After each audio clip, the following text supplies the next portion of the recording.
ini sebetulnya tabiat kita menyetir itu salahnya ada di mana sih Pak ujungnya?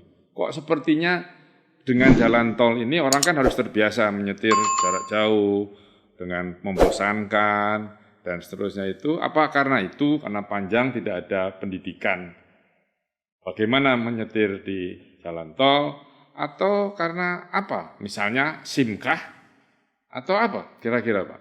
Ya termasuk itu Pak, masalah SIM dan bagaimana kita mengemudi di jalan yang bebas hambatan yang dari Merak nanti mungkin sampai Banyuwangi bisa berlanjut. Itu juga ada disiplin pribadi kita, kapan kita menyatakan diri kita tidak mampu dan kapan kita harus beristirahat. Nah itu kita lebih harus mawas diri lah untuk mengukur diri kita sendiri seperti apa.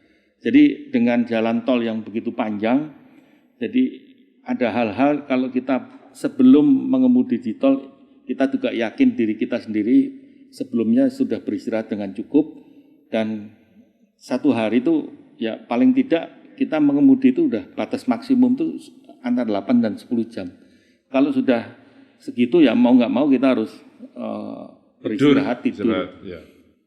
Masalah ngantuk itu nggak bisa diapa-apain, nggak bisa minum kerating dan nggak bisa. Kalau kita udah mulai minum hal-hal yang untuk energi, itu tandanya bahwa sebetulnya sudah tubuh kita sudah warning. Artinya kita harus istirahat.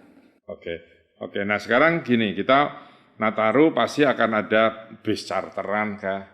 Atau minibus charteran. Itu kan biasanya kalau charteran gitu sopir-sopir kan karena macet mungkin padat kan dia harus istirahat tuh. Nah kalau saya perhatikan di rest area itu tidak ada tempat istirahat yang proper untuk pengemudi.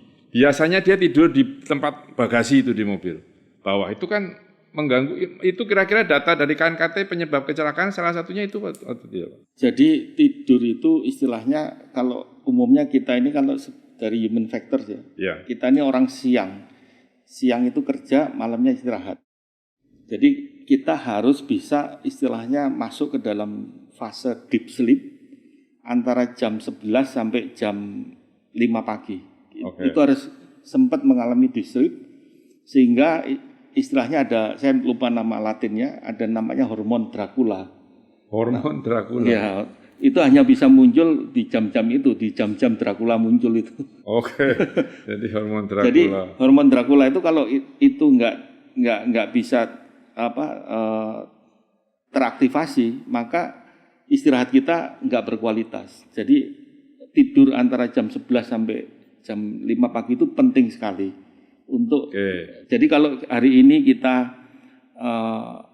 kelewat, tidak bisa sesiang diganti tidurnya, hormon Dracula nggak akan keluar karena siang Dracula nggak beroperasi. Jadi harus sempat ganti tidur malamnya itu. Jadi itu kan sebetulnya kalau gitu tidak hanya berlaku bagi pengemudi bus atau kendaraan umum ya, pribadi juga karena kan kalau tadi Pak Sur di awal katakan bahwa kecelakaan itu dari jam 12 malam atau 00 sampai pagi. Nah, itu kan harusnya orang tidur tuh ya. Jadi itu memang korelasinya seperti itu. Jadi kalau di jam-jam itu ya mungkin yang satu mobil itu juga berusaha mengajak aktivitas pengemudi bicara atau apa yang membuat si pengemudi ini selalu terjaga. Itu penting. Jadi masalah yang bagaimana kita mengencourage si pengemudi ini jangan ngantuk itu. Jadi diajak ngobrol lah.